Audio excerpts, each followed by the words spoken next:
Прывітанне, сябры, у жывым эфіры Белсату перадача «Двубой». З вами ведоўца Віталь Цыганкоў. Двубой, як я звычайна кажу, гэта дыскусія, спрэчка, аргументы, эмоцыі. Удзельнікі праграмы людзі, якія маюць розныя погляды і падыходы да нейкай важнай праблемы. Тэма сённяшняга двубою – ці існуе роўнасць паміж мужчынамі і жанчынамі.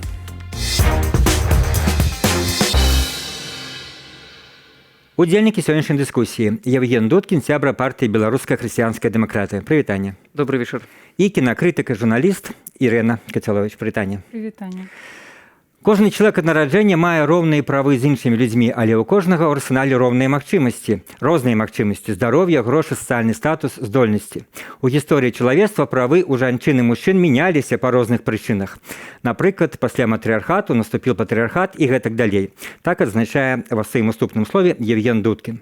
Абараняць правы мужчын значыць абараняць правы прывіляванай часткі грамадства. Нероўнасць жанчын у параўнанні з мужчынамі – аксіёма. Але мы не дасягнем балансу, пакуль будзем перабіваць тэму сексуальнага гвалту тым, як мужчына нібыта прыгнечаны фемінізмам, заяўляе Ірына Кацяловіч.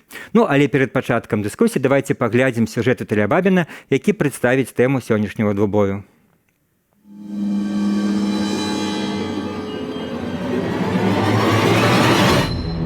Штогод міліцыя фіксуе каля 80 тысяч выпадкаў хатняга гвалту ў беларускіх сем'ях. Найчасцей ахвярамі робяцца жанчыны. Аднак, нягледзячы на спробу ўвесці закон аб хатнім гвалце, лукашэнкаўскія дэпутаты гэтак і не прагаласавалі за яго. Чаму? Закон аб хатнім гвалце трактуецца менавіта як заходнія каштоўнасці у негатыўным менавіта разуменні таго, што ёсць заходнія каштоўнасці. Нягледзячы на тое, што Беларусь пазіцыянуе сябе як сацыяльная дзяржава, правы жанчын на айчынным рынку працы па-ранейшаму сістэматычна парушаюцца. Як правіла, пры раўназначным досведзе падчас прыёму на працу абіраюць часцей мужчынаў. Пры гэтым на аналагічных пасадах яны зарабляюць больш. Тое ж датычыць і сітуацыю са скарачэннем. Найчасцей працадаўца абірае звольніць жанчыну менавіта з таго поводу, што менш трэба будзе потым закрываць яе адпускныя, закрываць яе, калі наберет па ўходу за дзіцём. І гэта працадаўцу, конечно ж, не падабаецца. І ён в адкрытую это не кажа. Яшчэ адна відавочная праблема – патрыархальнасць найвышэйшай сістэмы ўлады. І гэта нягледзячы на факт, што доля кіраўніц па-за летась, згодна з Белстатам, складала больш за палову, а сярод чыноўнікаў на агул 70%. Жанчына можа быць альбо такой вось адданай саратніцай без нейкай яркай асобы, як Качанова. Жанчына можа займацца нейкай там працай сацыялкай, як Касцевіч, ці медыцынай, як Абельская. Ну, альбо жанчына можа быць маладой прыгажуняй, які увесь час з сабой Лукашенко цягае. Летась фемгрупа каардынацыйнай рады правяла даследаванне сярод больш як 400 беларусаў у краіне, каб даведацца, наколькі актуальная сёння феміністычная тэма і наколькі распаўсюджаная ў нашай краіне гендерная няроўнасць. Сярод іншага, даследнікі запыталіся, якія канкрэтныя праблемы найбольш хвалююць беларусаў. У топ галоўных праблемаў, згодна з запытаннем, трапіла заклапочанасць вялікім адсоткам злоўжывання алкаголем сярод беларускіх мужчынаў, гвалт у адносінах да жанчын, праблемы з працаўладкаваннем апошніх, а таксама больш кароткая працягласць жыцця моцнага полу, розніца ў аплаце працы і абавязковы прызыў у войска. Атрымоўваецца, што беларусы бачаць праблемы для ўсіх суграмадзянаў, незалежна ад полу. Вельмі складана сказаць, каму горш, таму што я тут хутчэй прытрымліваюся кропкі погляду з таго дрэнна і таму, і мы мусім бароцца з гендернымі стэрэатыпамі агулам, а не проста спачатку вырашыць усё для жанчынаў, а потым да мужчынаў перайдзем, таму што гэтыя праблемы так ці інакш звязаны. Яшчэ адна праблема на рынку працы – спіс забароненых прафесіяў для жанчын. І хоць па-за летась іх колькасць скарацілася са 181 да 88, жанчынам у Беларусі па-ранейшаму нельга працаваць, напрыклад, ратаўнікамі, кавалямі, высокамантажнікамі, вадалазамі. Маўляў, мы пра жанчыну клапосімся, каб яны на цэнных працах не працавалі. Ну, што значыць, мы на гэтыя дрэнныя працы накіруем мужчынаў. Вот, шасік, это, вось ужо радасць такой патрыархальнай мадэлі для мужчынаў, калі падумаць. І з гэтага ж сыходзіць і ўся тая логіка. Так, пра мужчынскую службу ў войску, пра тое, што толькі мужчынаў мы будзем, і на іх будзе распаўсюджвацца смяротнае пакаранне. Паводле беларускага заканадаўства жанчыны не маюць абавязку служыць у войску, а ў якасці найвышэйшай меры пакарання на жанчын распаўсюджваецца толькі пажыццёвае зняволенне. Таксама жанчынам не могуць прысудзіць адміністратыўны арышт, калі на іхным утрыманні ёсць непаўнагадовыя дзеці. Яшчэ адзін прывілей у параўнанні з мужчынамі ранейшы выхад на пенсію у той час, калі ў большасці заходніх краінаў жанчыны і мужчыны выходзяць на заслужаны адпачынак у аднолькавым узросце.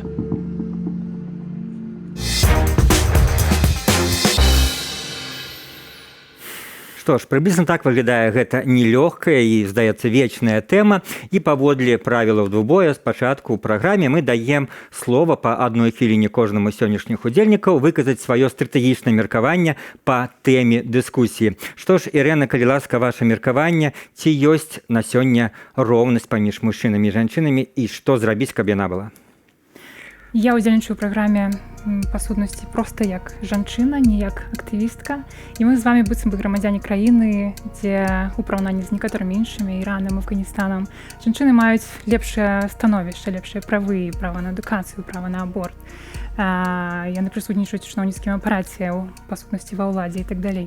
Але і паводле адчування, і паводле досведу, і паводле статыстыкі магу канстатаваць, што мы жывем у татальным патрыархаце і ніякага іншага адказу на пытанне, ці ёсць роўнасць паміж мужчынамі і жанчынамі і ў чый бок для мяне няма, канечне, няма гэтай роўнасці, і гэта мужчыны у нас знаходзяцца ў статусе прывілеяванай часткі грамадства. Дзякуй, добры выступ для уступлення. Евген Дудкін, ваше меркаванне ці ваш адказ, калі ласка, хвіліна. Ад пачатку 20-го стагоддзя у свеце людзі адзначаюць 8 сакавіка як магчымасць нагадаць пра тыя поспехі ў палітыцы, ў культуры, адукацыі, ў эканоміцы, якія здабылі жанчыны, здабываючы правы свае ў гэтых сферах. І фактычна гэты дзень мужчыны звяртаюць увагу да жанчын, дораць падаркі, складаюць можанькі вершыкі, увагу. Але самае важна тое, што эканоміка сённяшняя дала магчымасці жанчыне не абавязкова займацца цяжкай працай, да? Асноўны груз, якой браў на сябе мужчына. Зараз жанчына можа быць паспяхова ў розных сферах, напрыклад, IT зарабляць больш, чым мужчына. І таксама, калі мы паглядзім, таксама гэта дае выклікі, напрыклад, такія, а што рабіць, напрыклад, калі жанчына, маючы большы тэрмін жыцця, так, а мужчына ў Беларусі не дажывае да сярэднестатыстычна да пенсіі. Ці не трэба змяніць? То бок, прыходзяць новыя магчымасці для жанчыны, але застаюцца стэрэатыпы, з якімі нам трэба змагацца, каб абараніць гэтую жанчыну. Дзякуй, таксама клаліся хвілінку. Ну што ж, пра юрыдычныя аспекты, пра стэрэатыпы пагаворым сёння, спадзяюся, закранем як мага больш тэму, і я сваім пытаннем буду імкнуцца раскрыць меркаванне сённяшніх удзельнікаў дэбатаў. Ірына, ну вось вы сказалі, што патрыархат пануе, так, даволі распаўсюджанае, скажем, меркаванне, але, ну, калі і в нашым сюжэце, і в жыцці мы ведаем, што юрыдычна в некаторых сферах, там, калі браць тую ж службу войску, там, ранейшы выхад на пенсію, ці то, што жанчыну не могуць там пасадзіць, калі з дзіцём, ці там смяротнае пакаранне, ёсць юрыдычна, што жанчыны, ну, дэ-факта іх правы лепш, чым мужчыны. У чым тады панаванне патрыархату? Ёсць такое абазначэнне усходнеазіяцкай праблемы ў ЗША, то бок тое, што яны зрабілі у В'етнаме, скажам. Вось гэта ўсходнеазіяцкая праблема, хаця па сутнасці гэта амерыканская праблема, то бок праблема тых, хто стварае гэтую праблему, так? Калі мы кажам пра праблему жанчын, у сэнсе у іх няма правоў, у іх няма таго ці іншага, яны не могуць працаваць у тых ці іншых прафесіях, яны не могуць рабіць аборт. Ці нешта яшчэ. Гэта не жаночая праблема насамрэч, а праблема мужчыны. Гэта да вашага тэзіса пра тое, чаму армія гэта праблема агулам жанчын, да? Чаму вы задаеце мне гэтае пытанне? Таму што я лічу, што гэта стварэнне і прыкмета патрыархату. Гэта тое, што зроблена і вайна, стварэнне вайны, зачатак вайны і неабходнасць мець армію ў кожным грамадстве, гэта проста праява патрыархату. Каб не было патрыархату, не было б арміі, да? Мы не ведаем. Я не ведаю, таму што я не жыла ў такім грамадстве, дзе гэтага няма. Вы б хацелі такого грамадства? Конечно. Просто калі вось я памятаю таксама сярод такіх шмат дыскусіяў, і мне в эфіры там в іншым СМІ феміністка адна даказвала, што вось на армію траціцца надта шмат усім светам, там ледзь не чвэрць там бюджэту, гэта, конечно, не зусім так, там НАТО траціць до 2%, але калі пачалася агрэсія Расіі супраць Украіны, яна сярод першых крычала, ну, скажем, як все сумленныя людзі, а где, чаму Захад не дапамагае Украіне, где войскі, где ўзбраенне? То бок, ну, есть ситуация, мы живем все-таки не в свете единорогов, есть ситуации ружовых, где армия потребна оборонять краіну, отбиваться от агрессии. Могу сказать тады про свет адзінарогаў. Мы з вами зараз знаходзімся ў інфармацыйнай прасторы, якая запоўненая просто гэтымі днямі і апошнія пару тыдняў згвалтаванай дзяўчынай у Польшчы, якая памерла. Зараз адбываецца маршы салідарнасці, адбываецца хваля прызнання ў жанчын у сваім досведзе, які яны мелі, як яны спазналі сексуальны гвалт і так далей. Мы бачым гэты маштаб.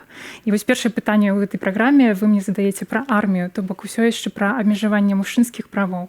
Але я думаю, што калі мы жывем не ў свеце адзінарогаў, то мы мусім улічваць інфармацыйную прастору, у якой мы знаходзімся зараз. А зараз у інфармацыйнай прасторы самае галоўнае пытанне – гэта абмежаванне жаночых правоў. Окей. Евген, ваше меркаванне, наколькі юрыдычна на сёння правы мужчын і жанчынаў Беларусі мы берем, ну, можам параўноўваць і з іншымі краінамі, але все-таки берем беларускія прыклады, наколькі яны, скажем, роўныя і ці ёсць перагіб в той ці іншы бок, ці згодны вы з меркаваннем Ірэны, што ў Беларусі пануе патрыархат? Калі мы зараз глядзелі выступы экспертаў, то можна бачыць, што заканадаўча абмяжоўваюцца пэўныя правы, так, і мужчын, і жанчын. І сёння было таксама сказана з экспертаў, што вельмі важна змагацца з стэрэатыпамі. Калі мы гаворым пра магчымасці, калі жанчына сапраўды хоча у сельскай гаспадарцы цягаць цяжкасці па 20, 30, 50 кілаграм, это ее право, конечно. Калі яна хоча забіваць, калі яна хоча служыць у войску, аддаваць год-полтора, гэта ее право. Іншая справа... Беларуская не дае такіх правоў, беларуская сістэма, так? Іншая справа, што мы мусім глядзець цвяроза на сітуацыю, што ёсць эканоміка, ёсць лад жыцця.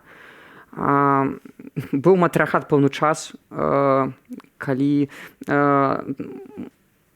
з'явілася сельская гаспадарка, калі мужчына быў больш запатрабаваны з этой цяжкай працы на зямлі, то патрыархат стаўся рэчаіснасцю такой, дзе жанчына вымушана была быць пад апекай, каб працягваць род. Іншая справа, калі эканоміка мяняецца, ёсць іншыя магчымасці жанчыне зарабіць грошы без цяжкай працы, то бок інтэлектуальна, і адкрываецца магчымасць. Глядзіце, жанчына цяпер па статыстыцы мы бачым, што мае працягласць жыцця большую. Напрот, у Беларусі працягласць жыцця мужчыны меншая за пенсійны ўзрост. І фактычна ўзнікае пытанне, хто жыве за гэтыя пенсійныя грошы. Канешне, з гэтых можна кпіць. Але іншая справа, што вось было сказана пра гвалт дзяўчыны беларускай, якая потым загінула. Я лічу, што Яе звалі Елізавета, так, сапраўды. І гэта трагедыя.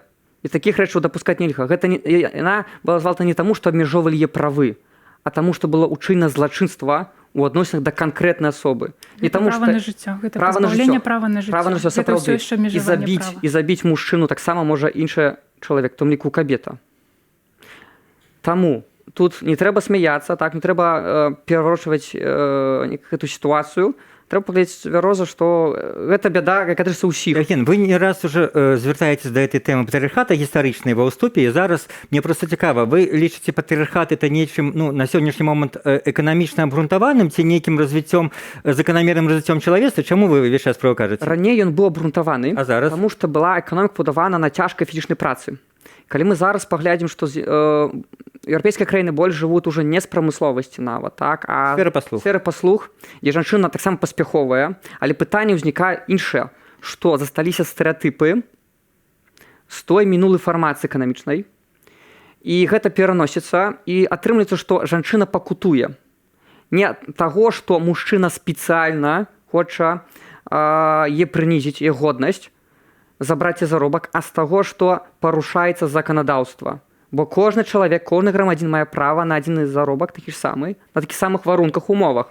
І тады атрымліваецца пытанне, чаму мужчына і жанчына маюць парушэнне іх правоў. Мне здаецца, трэба глядзець больш у пытання, што калі варункі эканамічныя зраўняліся, магчымасці зарабляць грошы, быць паспяховымі зраўняліся, тады ўзнікае пытанне, як мовы паляцы, праважаднасці, так? Як права выкарыстоўваецца, як абараняюцца правы. І тут, мне здаецца, у гэтым і ёсць прычына ўсяго зла. Про это поговорим у другім раунде, и на пачатку послухаем еще одно меркаванне.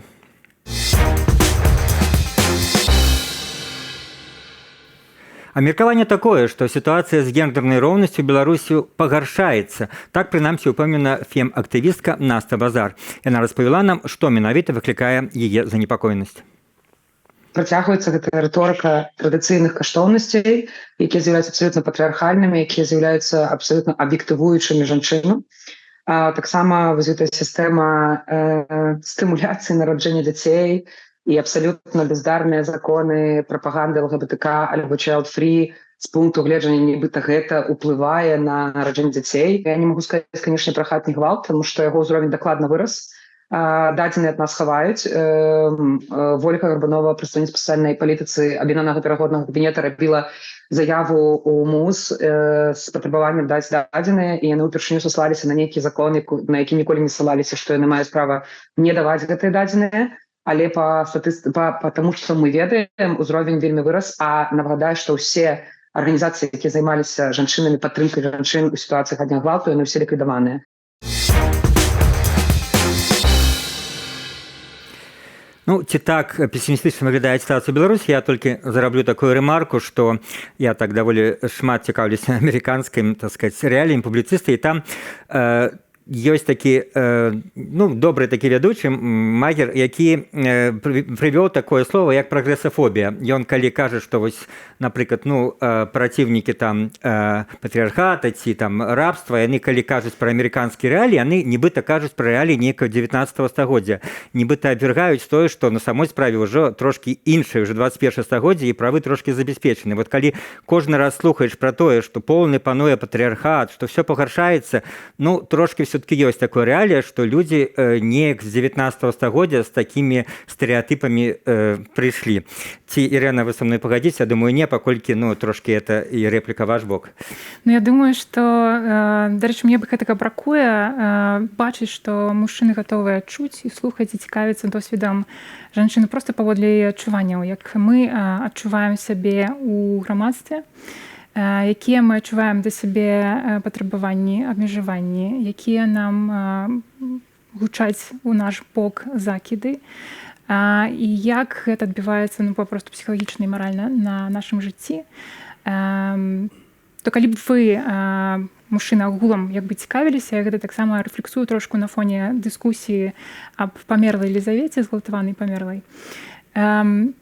Калі б мужчыны агулам больш цікавіліся проста досведам і гатовыя былі яго чуць, бо вы не да канца можаце ацаніць, як патрыархат уплывае на аб'ект, калі гэта для яго аб'ект. Это вечны такі аргумент. Вы не чорны, вы не можаце меркаваць, да? Не, вы можаце меркаваць. Вы ж таксама частка патрыархату. Я не ведаю, напрыклад, як на вас ён уплывае. Да, я ведаю, што вы, напрыклад, абмежаваны ў тым праве, што мусіце служыць у арміі. І я гэта прызнаю, я не згодная, што вы мусіце служыць у арміі. Я лічу, што гэта абмежаванне права. Конечно, лишь было профессиональное войско, мы все, думаю, за это выступаем, а не призывное. Я абсолютно згодна, что это парушэнне права. Таким чынам я прызнаю, што патрыархат таксама ў пэўным сэнсе на вас уплывае, на вас, на мужчын. Але я гатова чуць ваш досвед. Я гатова яго прызнаваць. Але я бачу, што жаночы досвед не заўсёды нават чуецца, не тое, што прызнаецца. Вот я кажу просто про эту дискуссию, что наколькі человек один может зразумець, сапраўды іншого человека. Зразумець, может быть, и может, это не абавязкова, что трэба пагаджацца з усімі. Нават калі ты пранікаешься праблемамі іншых людзей, но ты не абавязаны, скажем, прымаць бок меркавання ў гэтых людзей. Пагадзіцеся, это не абавязковасць. Вось калі мне ў адказ на праблему гвалту адказваюць, што мужчыну могуць таксама забіць, я лічу, што гэта значыць не чуць апанента і не чуць пра жаночы досвед, таму што гэта абсалютна непараўнальныя маштабы.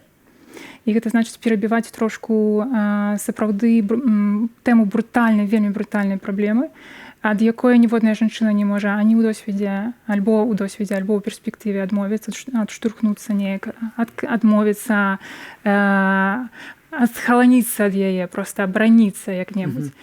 А мужчына тым часам вельмі часта адказвае такім чынам, што нас жа таксама забіваюць. Я лічу, што гэта трошкі перакручванне. Чаму? Таму што збіваюць людзей кожнага, гэта факт, незалежна ад пола, мужчын і жанчын. Праблема ў іншым, трагедыя, калі маладая дзяўчынка, якая выходзіць згвалтаваная, так, то бок гэта не вайна, то бок у мірным часе хлопец, які меў праблемы, зразумела, ён меў праблемы хутчэй сексуальныя, так? І сёння, калі мы паглядзім на час, які вельмі сексуалізаваны, мужчыны, якія пасля другой светлай вайны ў большасці выхоўваліся, не магу канцаваць, чи ў большасці, але вялікая доля жанчын выхоўвала гэтых мужчын, якая не мела досвед той бацькоўскай любові, дзе быў бы шацунак да жанчыны, кантроль сваіх, прабачце мне, гармонаў, так, куды скіроўваць гэту сексуальную энергію, сапраўды ёсць патрэба, каб было разуменне, куды падлетка, бо калі ўзнікаюць гэта пытанні ў іх, скіроўвалі сваю энергію, як будаваць адносіны, каб захаваць годнасць да прадстаўнікоў супрацьлеглага полу. І тут, мне здаецца, адсутнасць брак як і з боку выхавання з боку бацькоў, так і гэта бацькі, так і маці. Это адказнасць, і таму я лічу, трэба вырашаць не наступствы, а прычыны. І прычыны вельмі глыбокія. Дарэчы, калі слухаў Насту Базара, я падумаў, як яна крытыкавала, як паложана людзям феміністычных, скажем так, меркаванняў, крытыкаваць так званыя сямейныя каштоўнасці.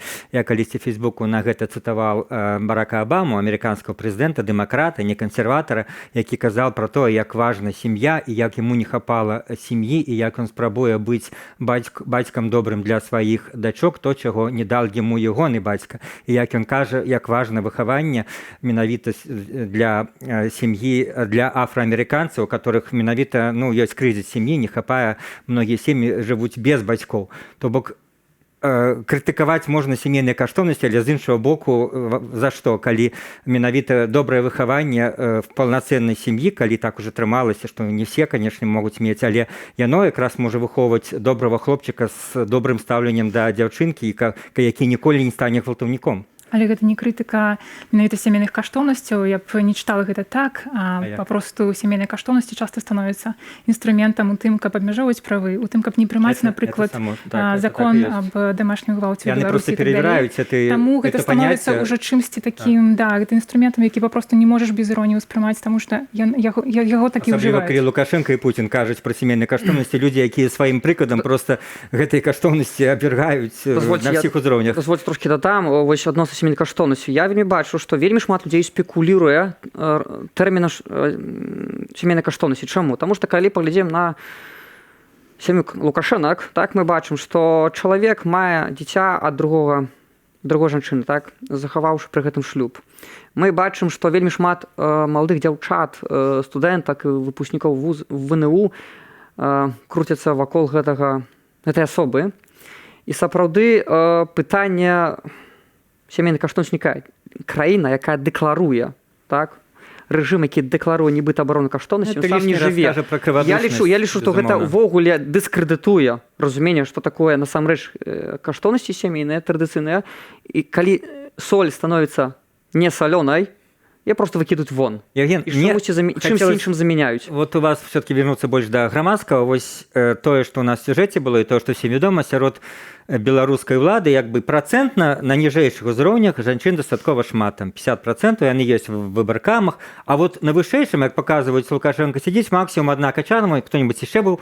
Гэта, па-вашаму, нармальна ці не? І чаму это адбываецца? Я лічу, што гэта ненармальна.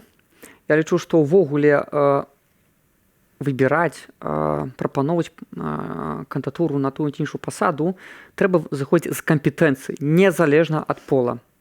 Як толькі з'яўляюцца нейкія квоты, ці там для жанчын, ці нават для мужчын, я лічу, што гэта парушэнне свабоды і правоў чалавека фундаментальных, так?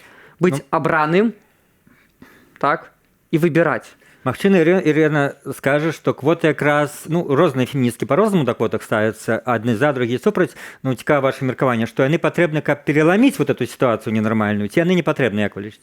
Это так званая пазітыўная дыскрымінацыя. Я за яе. Я думаю, што на пэўны час яна можа дзейнічаць, таму што тут некалькі разоў спадар Евген узгадваў стэрэатыпы, і стэрэатыпы дзейнічаюць таксама такім чынам, што яны абмяжоўваюць пэўны існуе таксама такі панятак male gaze, так? Гэта тое, што гэта той погляд на свет і у тым ліку на жанчын, які створаны праз мастацтва, у тым ліку праз масавае мастацтва як кіно, і створаны пераважна мужчынамі, аўтарамі-мужчынамі. І такім чынам, калі мы жывем у такім як бы атачэнні з такім поглядам на жыццё, які шмат у чым сфармаваны за нас, мы таксама можам вось праз гэтыя стэрэатыпы папросту да чагосьці не дайсці, не падумаць, кагосьці не запрасіць. Я дапускаю, што гэта так, што гэта несвядомае рашэнне, што гэта несвядомае абмежаванне кола спікераў да спікераў мужчынаў.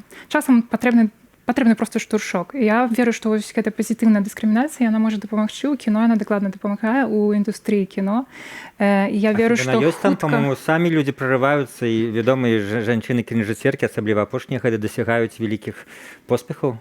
Да. Без нейкіх квотаў, яны самі па сабе, там і Барбі апошняя, і да этого Оскара, прабачце, жонка Камерона атрымлівала. Гэта вялікі поспех, канешне, але ўсё яшчэ не ідэальная сітуацыя. Але так, ёсць момант, калі ў Галівудзе ўводзяцца пэўныя патрабаванні да чарнаскурых і да гендеру і так далей. І я лічу пакуль што гэта абсалютна пазітыўны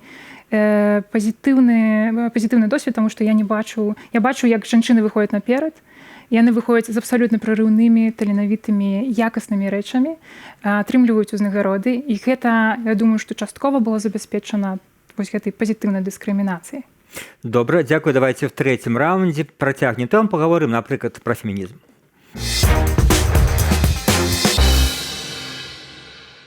У эфіры «Дубой» сёння разважаюць і спрачаюцца Ірына Кацяловіч і Евген Дудкін. І, Евген, мне вам, як сябру хрысціянскай дэмакраты, хочацца адразу в лоб спытаць задаць пытанне, як вы ставіцеся да фемінізму, як палітычнай тэорыі, як палітычнай, скажем, актыўнасці?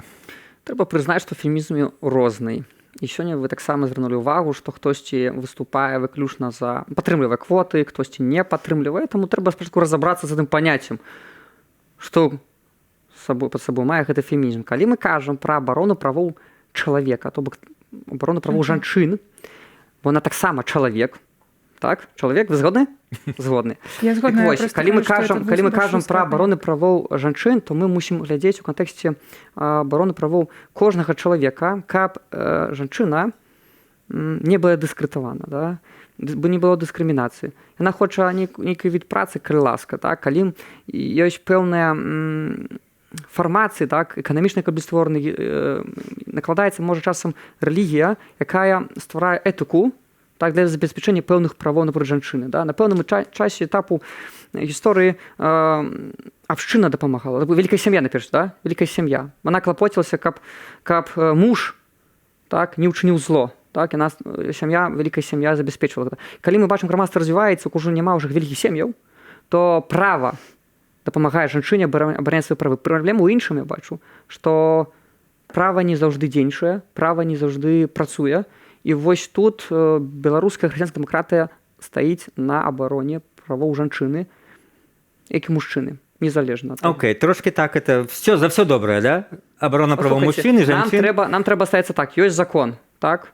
І закон мусіць абараніць кожнага чалавека. І калі дыскрымінуецца жанчына, трэба абараняць жанчыну.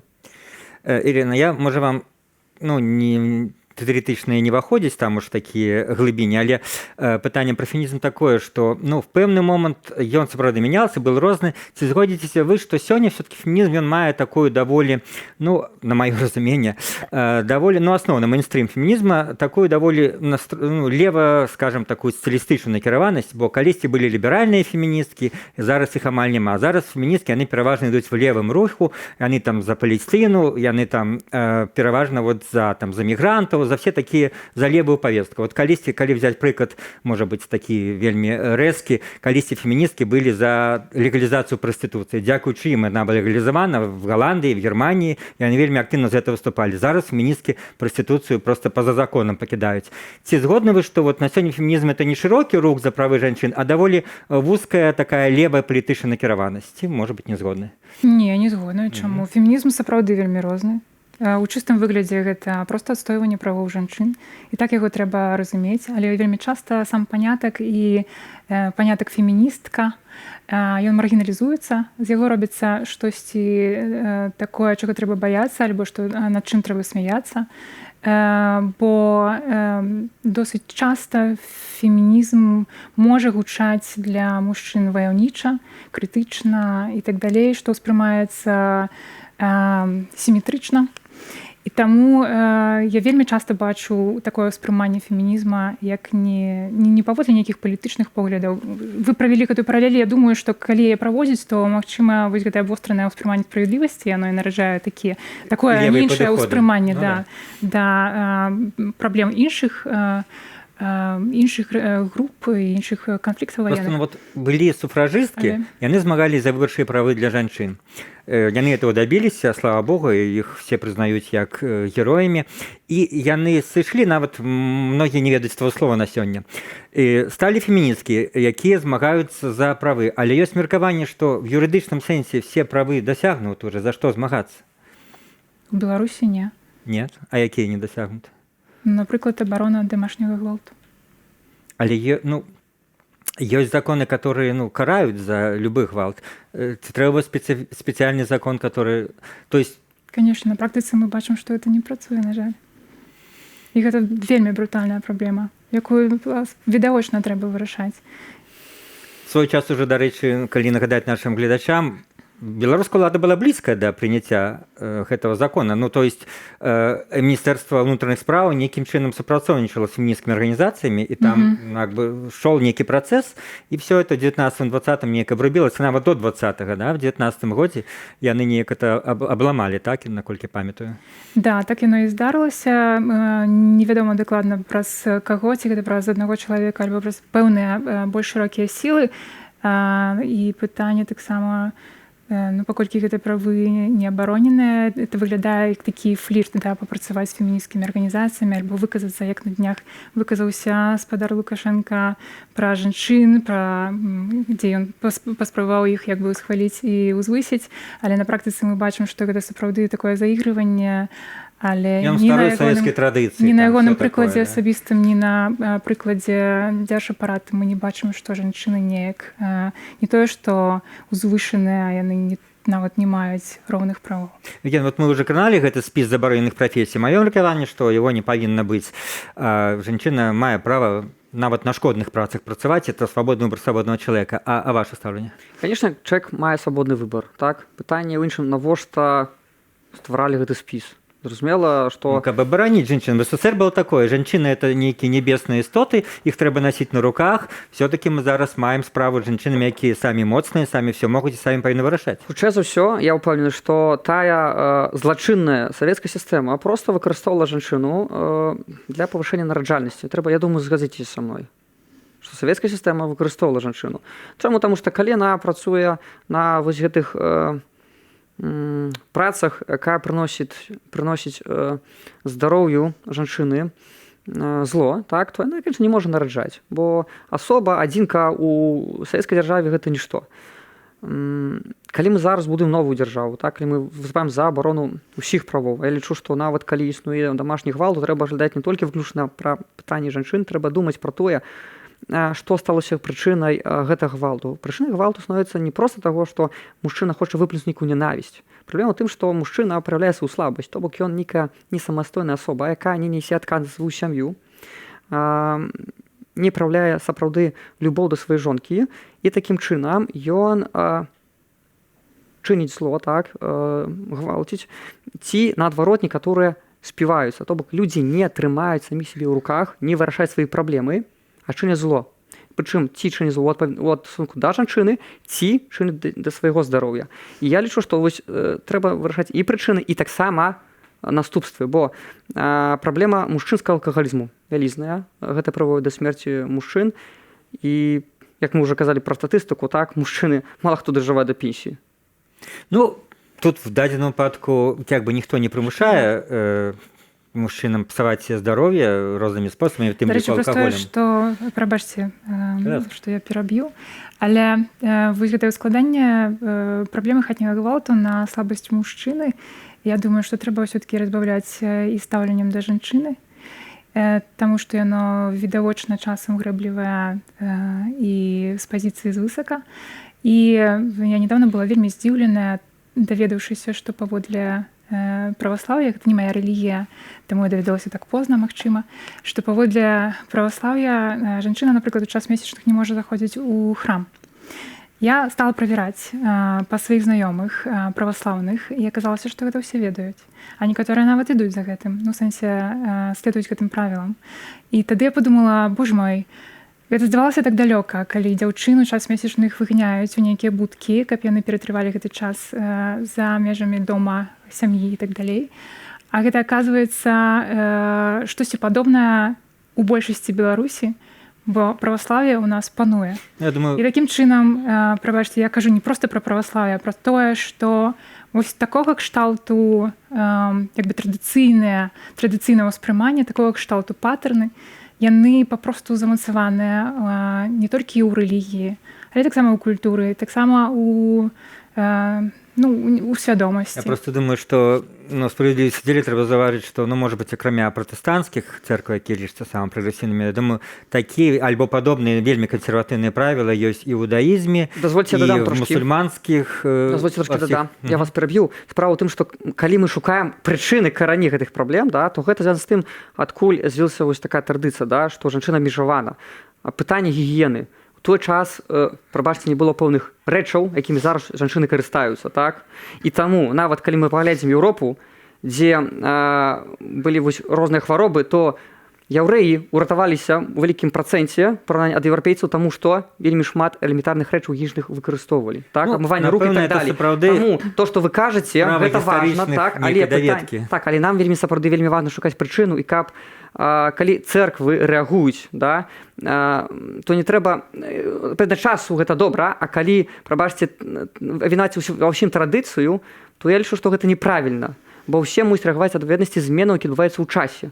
Гэта просто нагода стварыць абмежаванне, спадар Яўген. Я магу сказаць, што сваімі месячнымі жанчыны не пэцкаюць храм, а благаслаўляюць. Гэта просто нагода для таго, каб стварыць абмежаванне. Справа не ў пэцканні храма, а справа тычацца мінулага, у якім нашы продкі не мелі адказу на пытанне, які сёння ўжо маеце. Але царква мяняецца все стагоддзі, она могла бы змяніць, это мяняе стаўленне да розных... Як каталік магу сказаць, што я не магу каментаваць пытанне кананічнага права праваслаўнай царквы. І не будзем. Добра, на гэта у нас і няма часу, а ў нас ёсць час на нейкае завяршальнае слово сённяшніх удзельнікаў для такой зместовнай і вельмі шырокай і разнастайнай дыскусіі, якая закранула самыя розныя праблемы. Калі ласка, па 30 секунд. Давайте, Евген, з вас. Сёння вельмі шмат праблем у заканадаўстве. Там вельмі шмат стэрэатыпаў, як пра жанчын і пра мужчын. Вось гэтыя стэрэатыпы і невыкананне права ў адпаведнасці да жанчын і да мужчын, а менавіта права свабоднага выбару, прыводзіць да таго, што чыніцца зло.